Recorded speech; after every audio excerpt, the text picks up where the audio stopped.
നമ്മൾ ഒരു ലോണിൻ്റെ EMI വർക്കൗട്ട് ചെയ്യുന്ന equation P into R into 1 + R raise to n divided by 1 + R raise to n minus 1.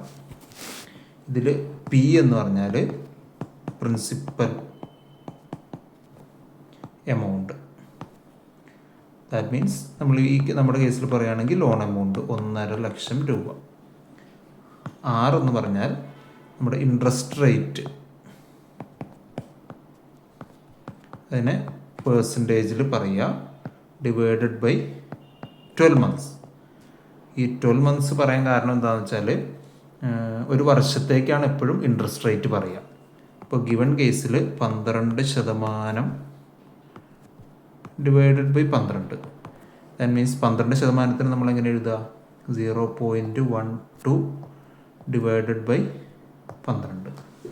Okay, അപ്പോൾ അത് divide ചെയ്യുമ്പോൾ കിട്ടുന്നത് 0.01 എന്ന് കിട്ടും.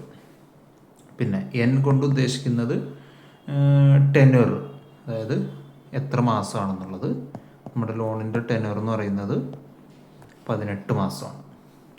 നമ്മൾ ഈ പറഞ്ഞേക്കുന്ന ഇക്വേഷനിലുള്ളതെല്ലാം കിട്ടി. ഇനി ഈ EMI കണ്ടുപിടിക്കാൻ എന്ത് ചെയ്യണം? EMI = ഫസ്റ്റ് P എന്ന് പറഞ്ഞാൽ ലോൺ എമൗണ്ട് 1,50,000 ഇൻറ്റു R എത്ര നമ്മൾ കണ്ടുപിടിച്ചേക്കുന്നത്?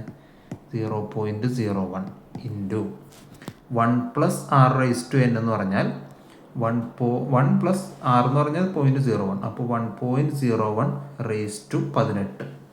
അത് നമ്മൾ കാൽക്കുലേറ്റർ വെച്ചോ എക്സൽ വെച്ചിട്ടോ വർക്കൗട്ട് ചെയ്യുക. അപ്പോൾ എറൗണ്ട് 1.9614 അങ്ങനെ ഒരു ഫിഗറാണ് കിട്ടുക. ഡിവൈഡഡ് ബൈ സെയിം തന്നെ 1 + R റേസ് ടു n എന്ന് പറഞ്ഞാൽ മുകളിൽ കിട്ടിയത് തന്നെ 1.19614 മൈനസ് 1. ഈ ഫിഗർ നമ്മൾ വർക്കൗട്ട് ചെയ്താൽ നമുക്ക് കിട്ടുന്ന എമൗണ്ട് 9147.31.